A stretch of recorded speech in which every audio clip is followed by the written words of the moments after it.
Hello everyone, welcome to target for IQ. Myself Ravinder Kumar. तो देखिएगा, general science के काफ़ी इंपॉर्टेंट क्वेश्चन की हम सीरीज कर रहे हैं और बहुत ही ज़्यादा इंपॉर्टेंट क्वेश्चन है। प्रीवियस परीक्षाओं में जो भी अभी तक आए हैं उनका सारा निचोड़ है, ठीक है। और अब तो आपके एडमिट कार्ड भी रिलीज़ हो चुके हैं, तो इम्पोर्टेंट सेशन को मैं बढ़ा दूंगा आपकी ओर, क्योंकि इसमें अभी हम फैक्ट के साथ क्वेश्चन कवर कर रहे हैं। ये नहीं कि डायरेक्टली क्वेश्चन कर लें, क्वेश्चन करना है, उससे रिलेटेड अगर कुछ फैक्ट है, आपने देखा भी होगा वीडियो में, आपको काफ़ी इससे मतलब एक एनकरेजमेंट भी होता होगा कि हाँ, कुछ क्वेश्चन प्रोडक्टिव हो रहे हैं और होना भी चाहिए, क्योंकि तभी हमारे कैचिंग पावर में वो क्वेश्चन आएंगे। डायरेक्ट क्वेश्चन करने में भी इतना बेनिफिट नहीं है। उससे रिलेटेड फैक्ट कर लेंगे तो हमारे कहीं ना कहीं क्वेश्चन बनने के चांसेस रहते हैं। और आपके एडमिट कार्ड रिलीज़ हो चुके हैं, तो इसके बाद कोशिश करेंगे फिजिक्स की जल्द से जल्द सेशन शुरू करने की। टॉप 1000 क्वेश्चन भी मैं लाने की कोशिश करूँगा, ठीक है। अब एक बात और, UPPCS जे मेंस जो देने जा रहे हैं उनके लिए हिंदी की ई बुक पब्लिश करवा दी है मैंने, उसको अच्छे से तैयार करा है। वो जाकर हमारे टारगेट फॉर आईक्यू ऐप पर दिए गए नंबर पर कॉल करके प्राप्त कर सकते हैं। चलिए फटाफट से क्वेश्चन कर लेते हैं। निम्न में कौन रक्त वर्ग सार्वत्रिक दाता है? विच of the following blood group is a universal donor? कहने का तात्पर्य क्या है कि जो सार्वत्रिक दाता है, यूनिवर्सल डोनर है, उसको मतलब नहीं है किसी का कौन सा ग्रुप है, ए है, बी है, सी है, क्या है, कुछ भी है, एनीबॉडी, ठीक है, XYZ। तो वह कौन है जो अपना ब्लड किसी को भी दे सकता है? तो वो है ओ। ऑप्शन नंबर 20 का सही होगा। एक क्वेश्चन यहाँ से बनता है, जैसे ये तो सार्वत्रिक दाता हो गया, याद रखना, बहुत ज़्यादा इंपॉर्टेंट है। यूनिवर्सल डोनर कौन है? ओ। एक होता है यूनिवर्सल रेसिपिएंट, यानी कि सर्वग्राही, ठीक है। क्या होता है? सर्वग्राही, यूनिवर्सल रेसिपिएंट, ये बहुत ही ज़्यादा इंपॉर्टेंट है। तो वह कौन सा होता है वो भी याद रखिएगा, वह होता है आपका AB, ठीक है। इस क्वेश्चन का तो आंसर ओ ही होगा। अब सार्वत्रिक दाता तो ये तो सबको पता है। अब इससे रिलेटेड क्वेश्चन कौन सा बन सकता है? जैसे हमें पता चल गया कि हाँ, सार्वत्रिक दाता तो पूछा है, सर्वग्राही भी पूछ सकता है, जो किसी का भी ब्लड ले सकता है, तो वो कौन होता है? AB। चलिए नेक्स्ट क्वेश्चन है आपका, क्वेश्चन नंबर 2। वर्ग AB रक्त वाला व्यक्ति किसी ऐसे व्यक्ति का रक्त ले सकता है जिसका रक्त वर्ग हो। A person with group AB blood can take the blood of a person whose blood group is. अभी आपने देखा सार्वत्रिक दाता, यूनिवर्सल डोनर कौन था? ओ। हमने उसके साथ साथ आपको भी बताया था कि जो आपका सर्वग्राही है, यानी कि जो किसी का भी ब्लड ले सकता है, वह कौन सा होता है? AB।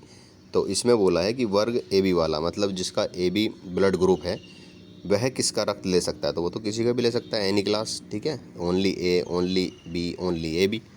एग्जैक्टली, बिल्कुल ठीक है। इसका ऑप्शन नंबर D सही होगा।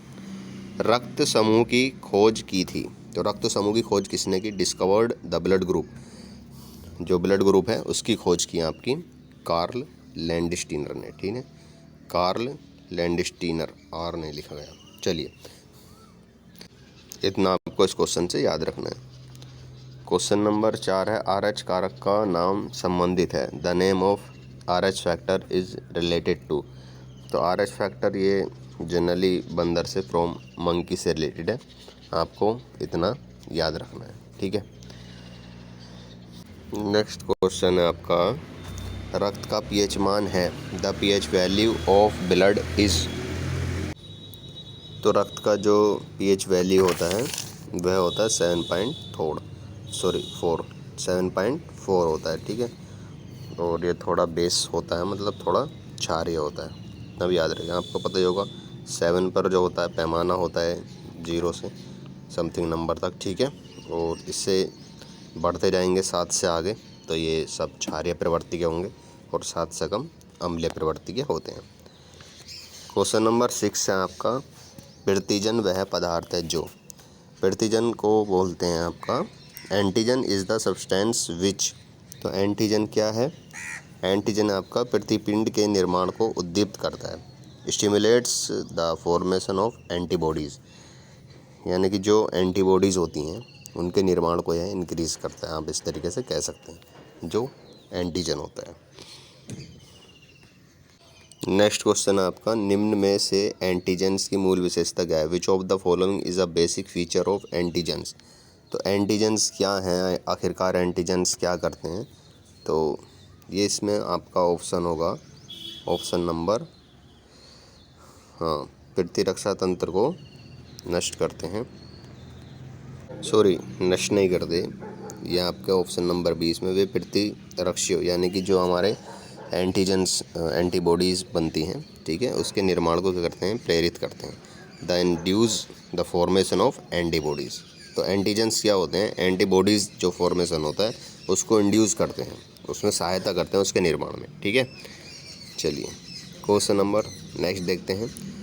शरीर में निम्न में से कौन संक्रमण से हमारी रक्षा करता है, यानी कि शरीर में निम्न में से कौन, विच of the following in the body protects us from infection, जो संक्रमण से हमारी रक्षा करता है, तो वह होगा WBC। WBC मतलब वाइट ब्लड सेल्स। आपको याद रखना है, जो हमारे ब्लड में एक तो RBC होते हैं, एक WBC और प्लेटलेट्स होती हैं, ठीक है। तो WBC जो है उनका मुख्य कार्य यही होता है, जो हमारा शरीर किसी रोग से इन्फेक्शन हो जाता है, अगर किसी बीमारी को लेकर के किसी प्रकार से इन्फेक्शन हो जाता है तो उससे हमारा प्रोटेक्शन कौन करता है, WBC। आपको याद रखना है, काफ़ी इंपॉर्टेंट है। और ये भी याद रखेगा कि ये जो जीवाणु, बैक्टीरिया, विषाणु, वायरस आदि होते हैं उनका भक्षण करती है, ठीक है, उनका भक्षण करती है और उनसे सेफ्टी हमारी बॉडी की बनाए रखती है, इतना याद रखना है। एक और क्वेश्चन है आपको बताया था कि जो प्लाज्मा है, ठीक है, उसमें 90% जल रहा था, 91 या 90, तो 90% अधिकतर मिलता है, इसको याद रखेगा। 91 आपको पहले बताया था, क्वेश्चन में 90 भी मिलता है, 91 भी, कोई दिक्कत नहीं है, 90 मिलेगा तो वो भी आप लगा दीजिएगा। नेक्स्ट क्वेश्चन आपका, रुधिर के प्लाज्मा में निम्नलिखित में से किसके द्वारा एंटीबॉडी निर्मित होती है।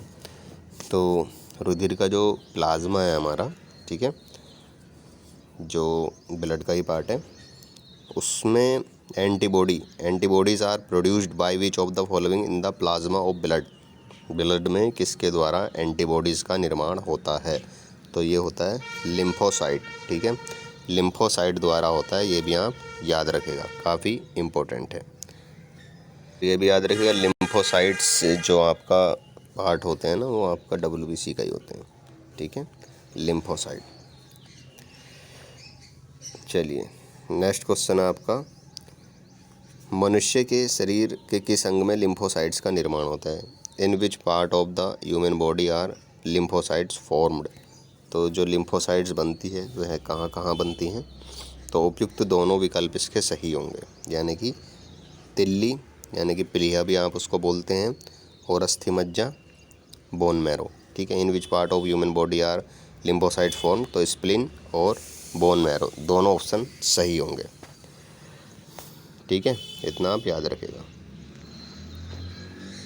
नेक्स्ट क्वेश्चन है, मानव रक्त की श्यानता का कारण है, viscosity of human blood is due to. जो मानव रक्त की श्यानता है, विस्कोसिटी है, उसका कॉजेस क्या है, उसका कारण क्या है, तो आंसर होगा आपका रक्त में प्रोटीन इन ब्लड, ठीक है। प्रोटीन, अब आपको पता ही है कि रक्त में मतलब जो प्रोटीन वगैरह होती है उसके कारण ही क्या होता है, श्यानता उत्पन्न होती है, ठीक है। नेक्स्ट क्वेश्चन की बात करें तो क्वेश्चन नंबर 12 है, रुधिर में श्वेत रक्त कणिकाओं की अत्यधिक मात्रा की उपस्थिति को रोग विज्ञान की भाषा में कहते हैं, the presence of excessive amount of white blood cells in the blood is called in the language of pathology. आपको पता है कि WBC हमारा संक्रमण, इन्फेक्शन से बॉडी की रक्षा करता है, ठीक है, एक तरीके से हमारा प्रोटेक्ट करता है बॉडी को ये। अगर इसकी भी मात्रा ज़्यादा हो जाएगी, आपको ये बताया लिम्फोसाइट इसी का टाइप है, अब इसकी भी मात्रा ज़्यादा हो जाएगी तो कौन सी डिसीज़ या कौन सा रोग हो जाएगा वह आपको बताना है। तो इसका जो सही आंसर होगा वह होगा ऑप्शन नंबर 2, ल्यूकीमिया, ठीक है। ल्यूकीमिया को ब्लड कैंसर भी कहते हैं।